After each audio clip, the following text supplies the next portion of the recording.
lelo to beta masolo ya Kadima mais to bosa na ke Kadima wana azalaki candidat challenger na Malonda molaka candidature na poanene po azalaki na penchant envers Félix Tshisekedi.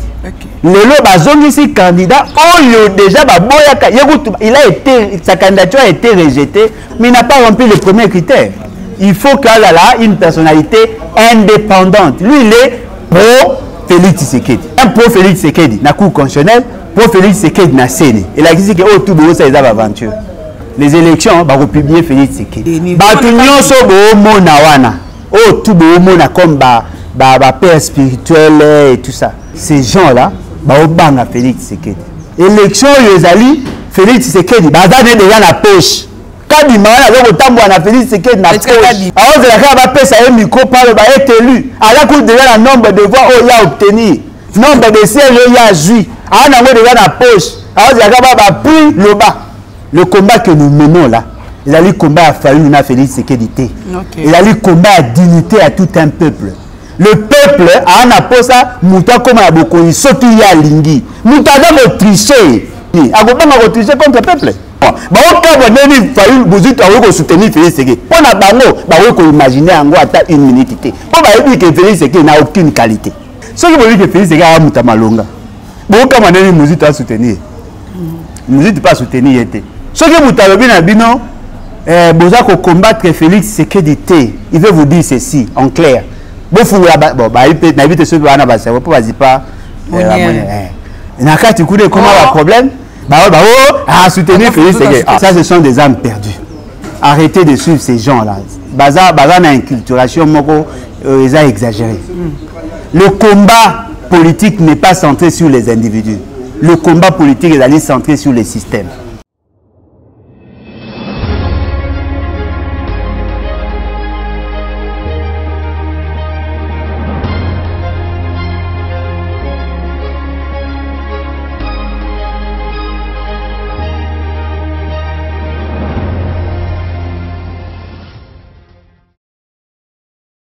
Beauté Balandi a plus Claire Télévision, la chaîne de vérité, la chaîne qui vous informe à temps réel. Grâce à une fois de plus, Tabanda Kunabi, on a le numéro de Sikana, Papa Alain Bolodjoa, Tomeka Kousouanaye, Sangoto, Maïmatali, République démocratique du Congo. Nathalie, vraiment, que merci Mingina, oh, j'ai mis ma caméra, na kumbu ya Popo la Yombe, pe na coordonnateur Nangaye, au Pima Frikou, Simo, Bakalate na SP Pova Diak Love passeport rouge mais pas yosko za la scoton de ayo vraiment boton dimingi nazali directement ko pesa invité na ngamo ko molelo mbote papa là mbote maman ngai mbote na Balandi en tout cas merci une fois de plus pour l'opportunité félicitations au Memi donne ya bien ya ko tchaka bande ko mususu na moi musuku suku po ba zonga moi mulongo nazo mona ka ba commentaire ba insulter consort mais l'essentiel Audal sur une bonne voie, bravo. Merci beaucoup Papa Lembolodjoa, Papa Lembolodjoa, tout le monde a compris le solo oyo et ça là qui moi mon moi lobby moi yiki le solo ya Denis Kadima oyo Abimi to azali désigné pour être la président ya CENI une personne qui non CENI non politisé mais Denis Kadima a une tendance déjà politique na katine parce que le temps à rabattre na ye oyo etambolaka oyo a tendance à soutenir le président Félix Tshisekedi Tshilombo avec ce CENI to ko aboutir vraiment na maponami ya malamu vraiment en 2023. Mais pourquoi tu vas poser une question na likamonga na soutenir raté bato e bongo poser ba question eza ba prince Penge ba Blanchard Mongomba bango mutu ba na logique ya il y a des élections en 2023 ou 2022, tout ça. Moi, je suis dans la logique, il y a révolution. Et mon analyse est fondée justement parce que naïebi que Batoyo, Bazal Lelo, Bazal qui prétendent être au pouvoir, il y a une logique, il y a forfaiture électorale. Il y a une approche à changer Makambu pour le Congo, il y a une approche à maintenir le système pour que Bango Bazal proclamé élu en violation à la volonté à peuple. Ça, c'est mon combat. Mais na bande na biso o ba soutenir des marches.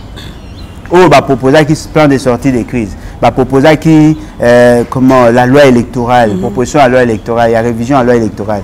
Ba proposer qui proposition il y a loi portant loi électorale, loi portant organisation et fonctionnement à CENI.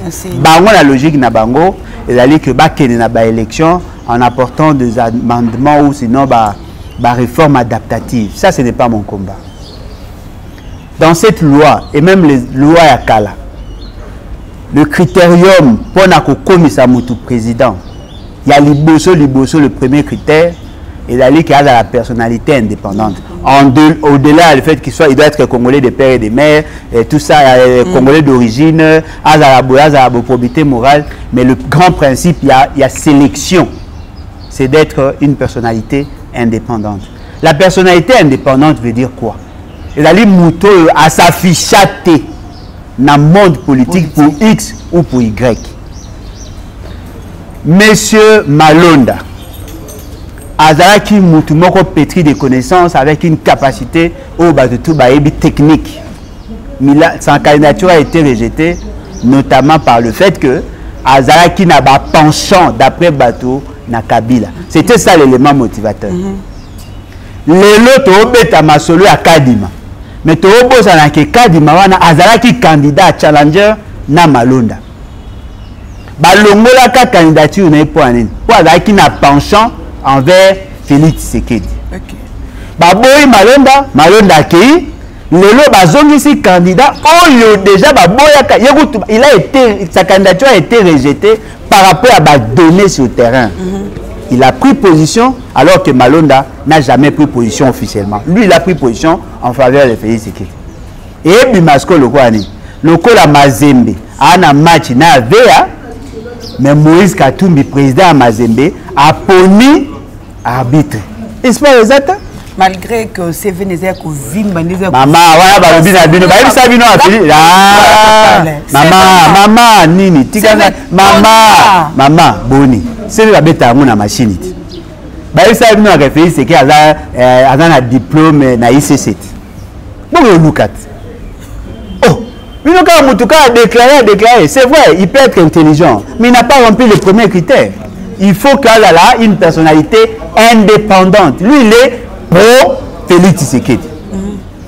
Un pro Félix Tshisekedi, na cour constitutionnelle, pro Félix Tshisekedi na CENI. Et là, il dit que oh, tout le monde, ça les aventure. Les élections, va republier Félix Tshisekedi. Félix Tshisekedi aura la majorité parlementaire. Pour une fois, il dépêche à des députés belé. Et puis au-delà de ça, la parti n'a allié. Net Babati, le quoi, le but qui a postulé sur comme président, a commis proche na Félix Tshisekedi plus qu'avant. Ok, na ba élection, ils vont se partager le poste. Ba tout ok na élection, ba oti ka la main mis sur là.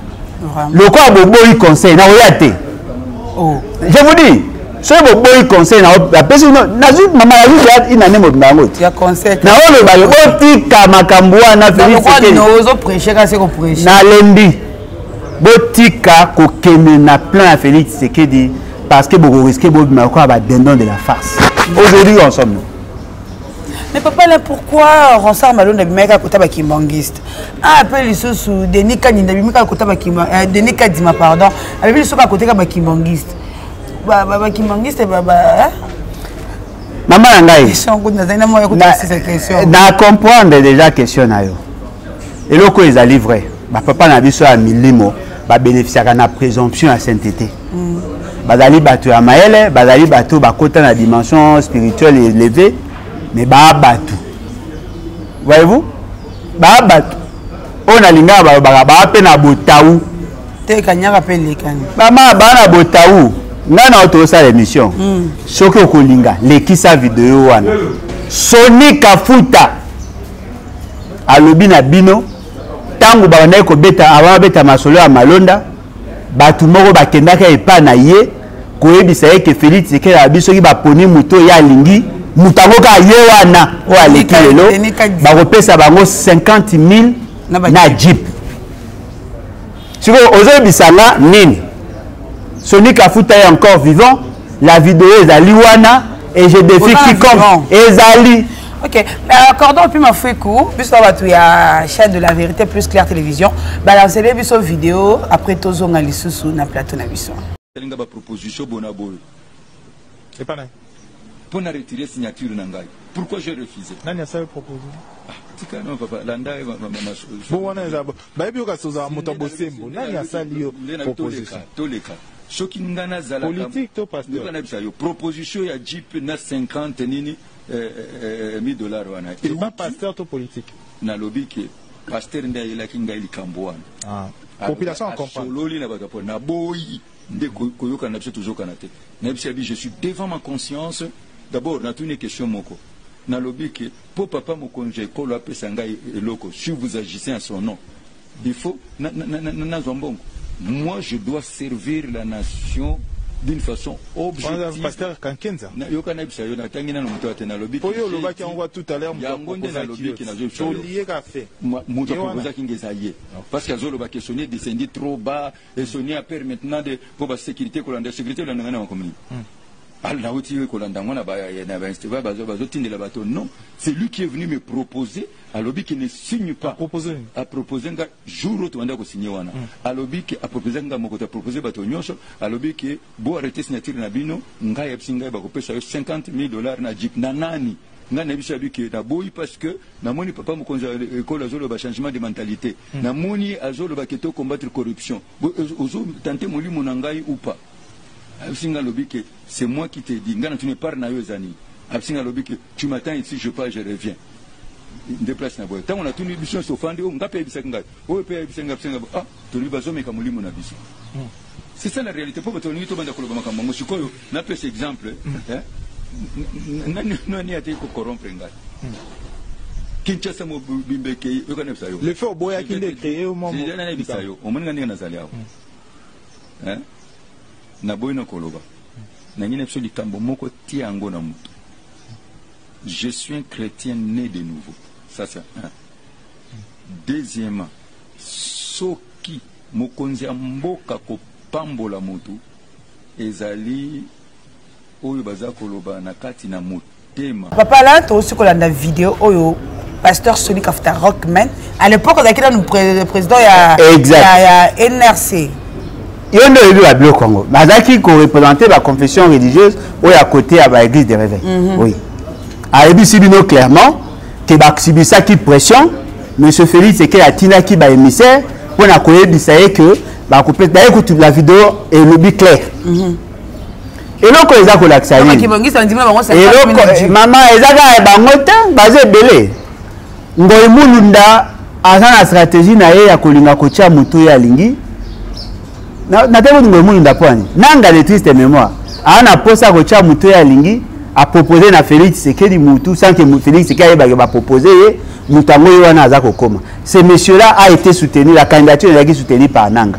On vous l'a présenté, Ndenge va présenter la candidature ya Malonda. Malonda baboya yé parce que ba lobby que à la ligne proche na Kabila, yé a facilité Kabila a triché na 2018. Yango baboya ki. Ba yako présenter Moutouana. Batu nyonso bo mona wana. Oh, tout le monde a comme père spirituel et tout ça. Avec tout le respect qu'on leur doit. Ces gens-là, Baobanga Félix Sekedi. Ces postes-là étaient négociés. Dans le bas, moi, déjà, naïf Sakibino que Mouto Akobima, Arodaga, Mouto Félix Sekedi Alingi. Et je vous avais dit, Anne a raison, mon côté, il y a soutenu le candidat où il y a maîtriser. Ils ont besoin de maîtriser la CENI, ils ont besoin de maîtriser la Cour constitutionnelle. Attends ce que tu es sous candidat. Basango wana, ba pasteur wana, ba moupe wana, ba soutenir Satana. Parce que bah il dit que Satana peut si du cash. Mais avec ça, papa là, chance ni ni penzo ko pesa na lamuka, na lire au chance. Maman, il a ma chance c'est un problème de choix. Tu veux ta masola permis? C'est un problème de choix. Et là on a relevé la mouka une fois de plus. Notre combat n'est pas d'avoir des élections bâclées. Notre combat, il faut la combat à imposer un nouvel ordre politique. Il faut que toi arrives, il y a que le choix du peuple et Zala Yangon les a publiés. Ceux qui n'ont soutenu Fayoulou, Kouloutou Fayoulou, ils ont été parce que na sepélara na moutouté, na sepélara na combat na yé. Sa constance par rapport à la lutte sur le respect, il y a choix du peuple. Mais ceux qui ont eu une élection, élection, ils ont Félix Sekedi, bazane déjà la pêche. Kadima na loko tambo na Félix Sekedi na pêche. Est-ce que Kadimi ça yeka? Alors, de la carte va passer un micro par le bas est élu. Alors, qu'on déjà le nombre de voix il y a obtenu. Nombre de sièges il y a joué. Alors, on a déjà la poche. Alors, de la carte va pris le bas. Bon, que ça, nini. Bakoya, non, moni, monsieur la députée Belé, boa dans à 67, mais tout ça, on va commencer maintenant à négocier. Après, et même si on les cas quitté, mais non, c'est pas comme ça. Le combat que nous menons là, il a le combat à Fayou n'a Félix Sécurité. Il a le combat à dignité à tout un peuple. Le peuple a un apport ça, mouta comme à beaucoup, il saute il y a lingi. Mouta doit tricher. Nous avons triché dans le coup de la choix d'animateur à CNI. Nous avons triché contre le peuple. Nous avons 7 personnes à pas tricher. Nous avons comme président. Bon, est-ce qu'on va parler pour l'élection, ça va tricher en côté. Est-ce que va publier les résultats par province, par province? Il faut que la loi et le bas, maman, Félix, c'est qu'il n'a rien changé. Ce qui est la réforme va toucher pratiquement à 5 points. Sur les 5 points, aucune bonne décision n'a été prise. Pourtant, la loi est malongée, salamité. Loi, Yamabé. Mouton a promulgué, qualité Yamabé. Bateau, basali à nos qualités Yamabé. Et le retour, il y a la pourriture. Et le malonga, exacté. Borobi, Nabasango, Baponate. Église catholique à Boy. Église SSC à Bisso, Baboy. Bangomi, Baye, Balongwe. Bao, Batikari, Baponi. Baponi 6 majorité au balungwe minoi. Baponi. Na o baponi soki 5 soki 4 bandimi babi o keloko majorité eponi ndenge mo esama na malonda ndenge mo esami cette fois-ci. Ba o baboya ka malonda bango peka baboyi. Nombre de voix obtenus par malonda et l'équipe nombre de voix ezu ya kadima. Muto bango nyonso baboya ka lelo ya komi élu. Ils ont 28. Ils ont 28. Et quand Félix Sékéli maîtrise la CENI, à maîtriser cours constitutionnel, à maîtriser finance, à maîtriser armée, à maîtriser police, à maîtriser et puis batouné ba capable à copanger sa batum sous balo baté. Bon, le banango consort na ngamo bike bango, baza ba yon droit. Ba ba ko le bala monyo. C'est ko bino ba yan grâce. C'est to be que karaboué. Outrage. Ah maman. Incitation à la haine. Madame. Bino le quoi bonne logique wana ko banga bango ngai na za vacciné. Maladie nyoso ya na mbuka ekoye ekoye. Na za vacciné. Après ça ma vaccin ya fachikungunya et touchaka ngate. Je suis vacciné. Bino le quoi beaucoup banga bolingi ko sa mamu na vérité te makambo etali bino. Bon me kana ko imaginer mama ngata bino moko. Batu ya IDPS so yibo sangisi bango tout na monde entier. Ba ko même pas 5 millions. Ce que bateau ande dans le monde à Congo mobimba en otage 100 millions de personnes. 100 millions. Babi ya beaucoup c'est bon on est là pas si ba okabwa minduki po otika ngote. Si ko vous poser question munduki bomara bateau ba koto be kuna be ba kokufa. Ba balle perdu pesa la guerre. Non, ma balle perdu te. Le quoi a bien la logique ya ko boya. Bango ba se comporter en bandit, bino bo se comporter en saint. Est-ce que vous savez que Jésus a été crucifié, non? Oui. Vous savez qu'il y a eu vote. Bah, ici, on va prendre entre Barabbas et Jésus. La fraude, ça n'a pas Jésus. Hein? Barabbas qui était assassin à Tikala. Ne pensez pas que quand la politique se mêle dans ma élection, quand vous sentez déjà que tout est boutiqué en faveur de X, ne pensez pas qu'un saint deviendra président parce que, non, Kouloutou Martin Fayolou. Quel que soit l'exploit qu'il va faire, tant que Félix c'est qu'il maîtrise tout, il ne passera pas.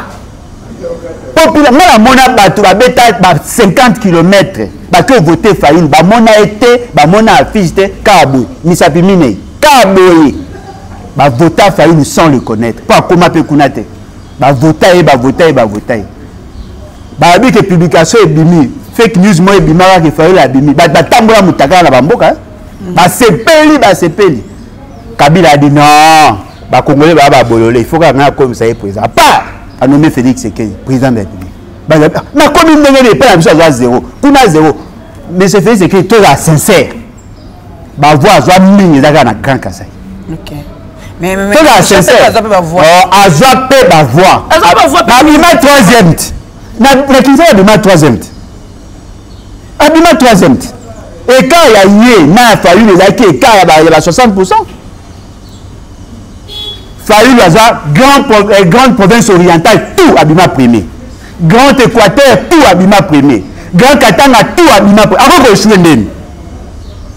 Là où le Grand Kivu abima premier. Comment vous abattre na ba moko mususu abattre même Chadal. Et le région de à propos, il y a secrétaire général, il y a UDP sur le mec qui est en 2023 va gagner les sous-élections avec foi. Donc on va remporter qui sont en 2018 avec foi. Bon, ça a un exemple, on peut ça exemple, il est qui? On peut ça exemple, il y a. C'est juste. Il y a nan. Il y a UDP. Oh, bon moi ce que moi j'ai obligé de mettre ma sonne. Posez ma question dans ma pays, dans quelle Europe. Et là quand ils a livré, Fayoulou a battu à plate couture, ba challenger naé. Mais la seule volonté à Kabila de commissaire Félix Sekei président. Le quoi Félix Sekei a qui occupé na membre ya poste de président, Kabila en a profité pour la commune sa majorité. Tout tambola na bateau bazin impopulaire. Bateau peuple a pomité.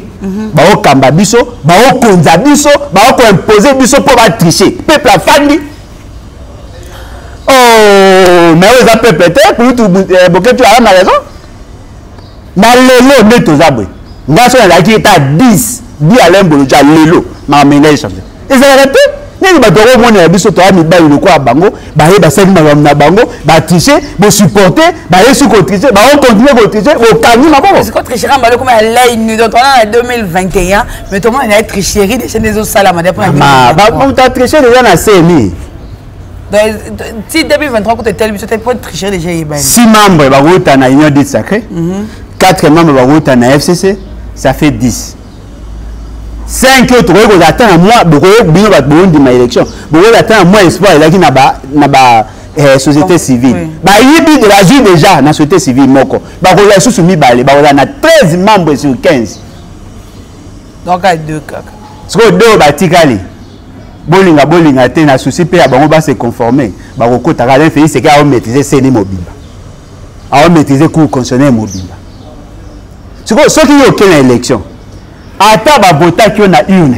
Pour moi, il a moi vérité. Pour moi, il y a la vérité. Il y a un mensonge. Attends, bota qui on a une. Tant que on a publié, Kadimango a bino afandi boy, a otanga. Est élu au suffrage universel direct. Monsieur Martin Azoatik a continué à poche. Félix Sekei. Et si lui, incantation à ça proclamer. Parce que le mal avec la CENI, dès lors que le président publie un nom, ceux qui veulent beaucoup de recours, beaucoup de la CNT. Il faut qu'il y ait un cours comme ça. Attends, il y a beaucoup à reconnaître que ça l'erreur. Alors, on a droit de changer de publication n'a été. Il faut qu'il y ait un cours constitutionnel. Tant que comme un cours constitutionnel, cours constitutionnel pro Félix, bateau avocat, il y a CNI, il y a pro Félix, ça dit que en face, na mouton organisé qui, na mouton a certifié le résultat, on a tendance. Ça a la même stratégie. Vous allez au vote, vous avez coupé ça bino ba procès verbaux. Ça la nuance que bino ba témoin ya bino ba zaté. Au moins les bazana, ba ozi de na Kabila. Ba changer na l'autre. Donc chez Zagama. Ce qui est ba côté officiellement 52 000 bureaux, mais ba créer ba bureau fictif. Là où ba gonfler ba voix. Là où esika ba ebi ke batu balingi bango te. Ba ko ba distance milaya ba bureau de vote. Pour que batu ba se décourager ba ke ne ko voter te ba réduire nombre ba votants. Maman, on a le banayo eza auto moi qui en 2018. Ce que vous bananga Alain Bolodja na ya ko ndima élection en gros bino bo falsifié pour que na suka ba ba biso c'est que la loi a eu combien 7 000 50 000 et 7 millions 50 000 voix abimara loko ani mono à quelle classe abimi premier de la classe avec 65% na mathématiques point zaté na géographie point zaté maman on comme là c'est le premier de la classe na pourcentage oh non tout ça c'est ça la solution est la meilleure. Peuple a comme souverain. Kouloutou Martin Fayoulou, pardon. Peuple a comme souverain. Okay. Tu n'as pas les armes. Tu n'as pas la capacité de changer les choses. Mais tout le monde négligé capable de changer les choses. Et là, les Congolais ont un kanda. Bon déclencher l'eau et sengeli, madame de changer. Moi je vous dis, ce n'est pas Fayulu qui va changer les choses. C'est le peuple. Mais on qui l'élément déclenché. Bon, ce peuple a venu dans les hypothéqués. Ce que Moni Moutana a posé à tricher. Pour y qui a voté par rapport à bilan T. Moutana a un bilan négatif. Ce que ce n'est pas pour vous servir. Félix Tshisekedi a été proclamé élu. Il n'a rien fait pour le peuple. Aujourd'hui, le taux d'indice ignorance c'est Zamabé. Le peuple a là souffrir. Le peuple a connu que c'est une élection. Il y a ce monde dans le Congo, ma président de la Mabanga, mais ça y a avec Félix Tshisekedi. La population a ras-le-bol. Donc, sa peuple a se prendre en charge. Bon, il m'a pas en la constitution. L'article 64 est clair. Bon, il y a une réforme.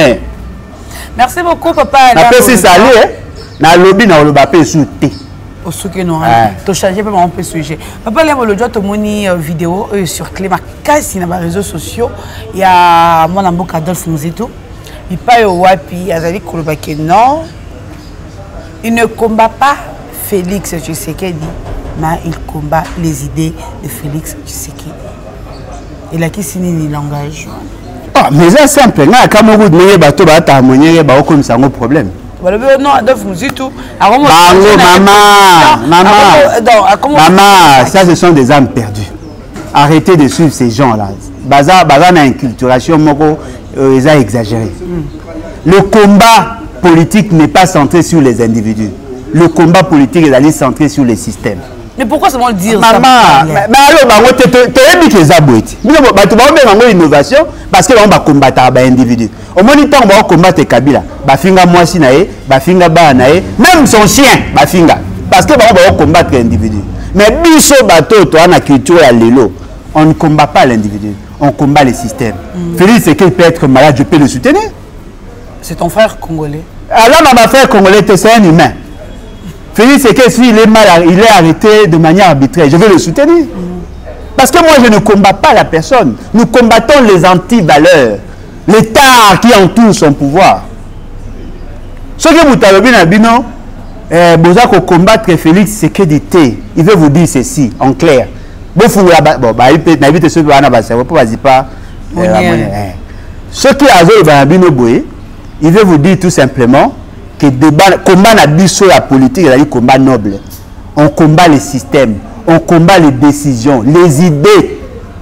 Parce que si vous combattez la personne, si la personne quittait la fonction et que le procédé demeurait, vous risquez vos assistance et à combat. Combattez les systèmes parce que tant que le système ne changera pas, le pays ne va pas évoluer. Ce ne sont pas les individus en tant que tels, c'est les systèmes. Mais les individus sont des éléments du système. Ça, c'est une nuance. Et ce qui fait Tshisekedi a eu idée à tirer gelou, ce qui est gelou, même tu vas prononcer. Pas programme na biaye na ba programme à copier coller. Ce qui a eu idée à tirer gelou. Ne combattez pas Félix. Combattez le programme à tirer gelou parce que c'est un programme mal cousu, mal conçu. Nous connaissons Félix à cause de la thé. Ce qui Moutoumoussou savait que c'est la même chose. Il y a tiré gelou quand on a conception à ma baie.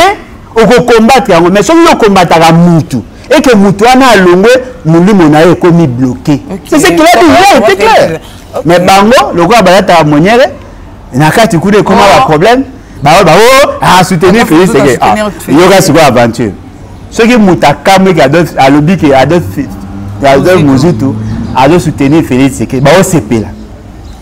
Ce que mon Mouta a été produit et que le produit est là de bonne qualité. Ce que mon normal.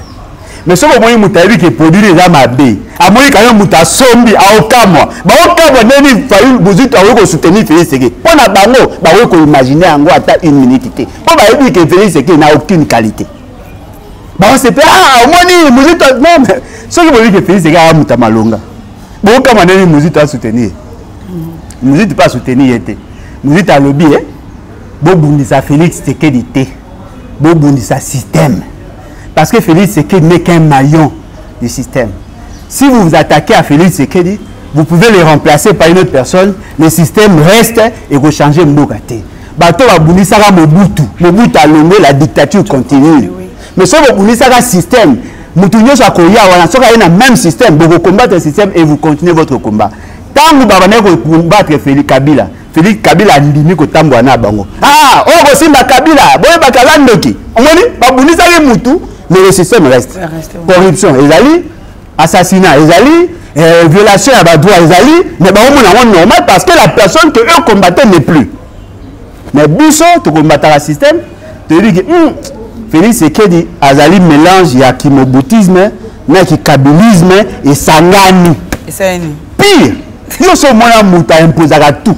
Tina niveau ba babino, ceux qui bobo na kaisina biso, on va distribuer les armes. On va les incriminer. Bon, ils ont changé. Tout ça. C'est-à-dire que pour la bango, il faut viser les individus. Non. Okay. Le combat où tu as mené, il y a le combat à Baïdé. Mais le vrai, chaque fois que vous avez attaqué l'idée à Moutou, il faut toucher Moutou. Merci beaucoup. Sur le binet, il y a un exemple. Sur le binet, c'est que dit, bon, il y a un problème. Il y a un problème, il y a un problème. Tant qu'on attaque Malobanae, mais en même temps on touche paiement. Voilà. Merci beaucoup papa. Là, tout le monde a solo. Il y a 100% de père et de mère. Transco en grève, géré par Nani, par de père et de mère congolaises. Tant que Transco est géré par Mindele, nous sommes bien. Depuis de père et de mère, Bazoua gérance à Transco, 9 mois, 8 mois en payé. Grève, transport comme vraiment pas si c'est sur la capitale, il y a République démocratique du Congo. En quoi vraiment nous sert bon de père et de mère, Bajiragambo Ranamis? Bino bon, pas bino, mais bateau va raisonner, Boromoko plus dangereux. Cause à des pères et des mères congolais n'est pas un défaut. Voyez-vous? C'est un atout. Mais ce n'est pas un tout. Bah, tu faut pas tirer un ami tout. Moi, je suis des pères et des mères. Hein. Ce n'est pas pour autant. 100%. Non, 100%. Mon père a coûté Koko Nanga. N'a pas coûté grand-père. Papa Nanga a botama en 1918. Koko Nanga a botama quand? Avant 1884.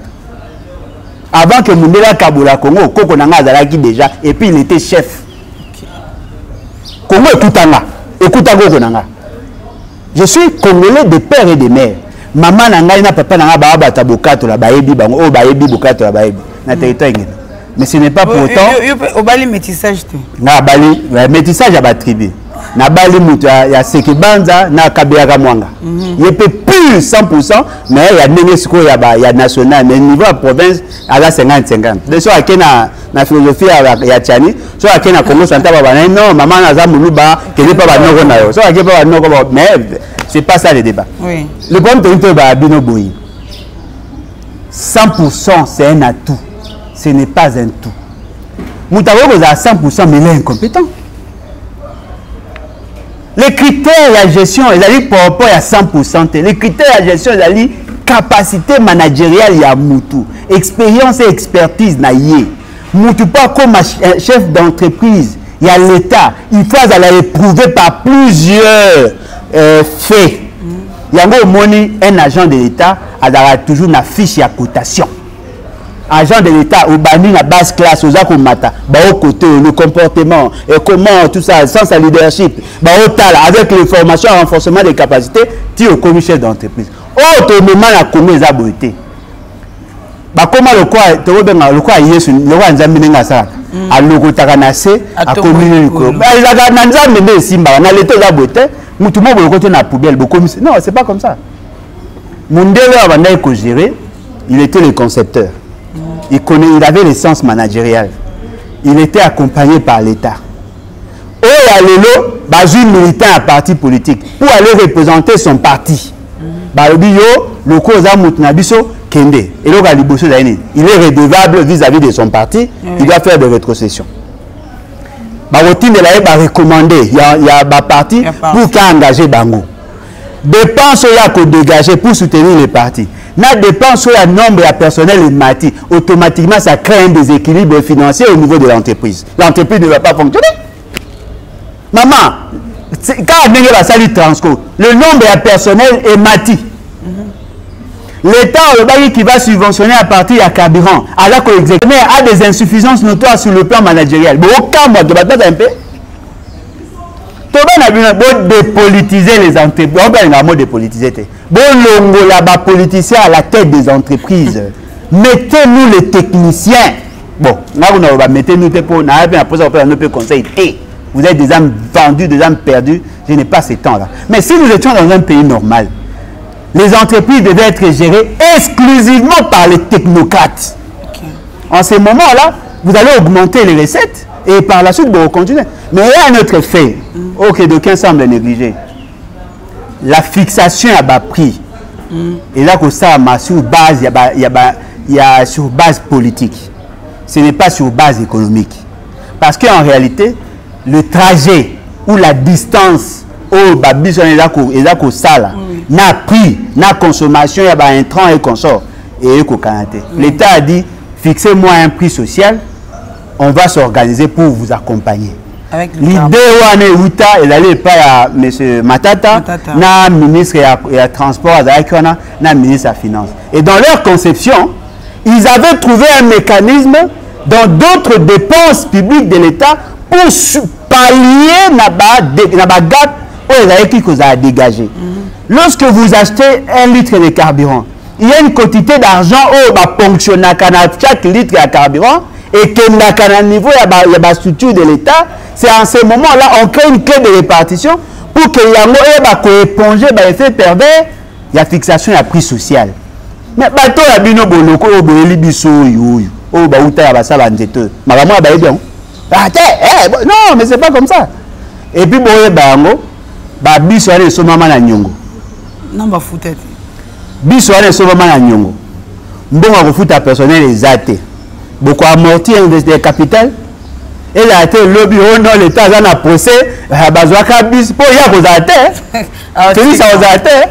Merci beaucoup, Papa Alain Bolodjoa. Tu as commis pratiquement vraiment la souka. Il y a une émission de Mokolomolelo.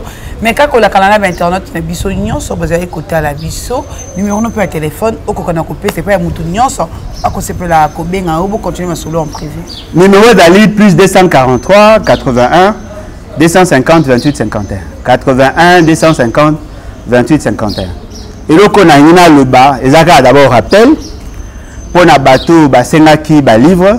Stock moko ezali na Belgique et pas Madame Antoinette Lokadi ou azali na posa ya kobenga ye to ko sa numéro pour que boye ba comment ko contacter ye kuna to te ka livre na 30 €, mais na niveau ya Kinshasa ezali na 20 $. Donc muto azali na posa ya ko somba livre ezali intitulé à livre juste rappel forêt congolaise, conflit nébuleux d'objectifs écologiques et économiques. Numéro à Madame Antoinette Ezali plus 32 48 30 13 299. Bandera on sous hein? Oui, plus 32 48 30 13 299. Madame Antoinette Lokadi. À partir naïe Boroko Somba livre, ça sera aussi une manière pour vous de soutenir notre combat et surtout le projet. Par rapport à message na ko lancer, message à liboso na lancé pas kulutu na linga, ba kulutu na linga mingi, kulutu Martin Fayou na kulutu Muzit. Le rapport de force. Ezali moko ya batu ya négociation. Pour le peuple, ceux qui commandant il y a peuple a sali appel na bisoto bima pour changer les choses, to hésiter à ta moukete parce que l'avenir de toute une nation en dépend. On ne peut pas confier l'avenir du pays entre les mains inconscients. Nous devons changer, renverser la tendance et faire assez que le pays ait connaître un avenir radieux. Okay. Et là, je suis na Olinga. Ça peut conseiller à M. Félix Sekete. Ça pourquoi pas à Hollanda. Il y a Hollanda. Maman. Numéro de téléphone. Plus 243, maman, plus 243, 81, 250, 28, 51. Mais on repose à conseil à la président Baoyanassi. Ok. Et puis on repose à conseil à les parents. Oh, bah, un jour, nous allons utiliser Bana Bam. botika bana bino batanga bien po soki bakomi bakondi esungaka biso pepe tozalaka mpe na mwa kimia to bana kovivre na batraumatisme te ya bascandale badétournement tout ça eza kolakisaka éducation eza bien te eza la conseil. Merci beaucoup, papa. Merci beaucoup, papa Lebolodjoa. Merci, Pena Yom, tout ça qui libako ya côté la biso sur Plus Clair Télévision. Sur les qui m'banol, ils sont côté la biso. Kobo, ça n'a été n'a qu'à s'abonner, n'a qu'à aimer, pourquoi pas aussi qu'à partager ba émission na biso. Si ma caméra, tout ça qui n'a pas pour la Yombe, tout ça qui n'a cordon pour ma fille, que Joël Kombe, Joël Gona, chasseur du match na micro, ça qui n'a pas grâce. Je vous dis bye et au prochain numéro.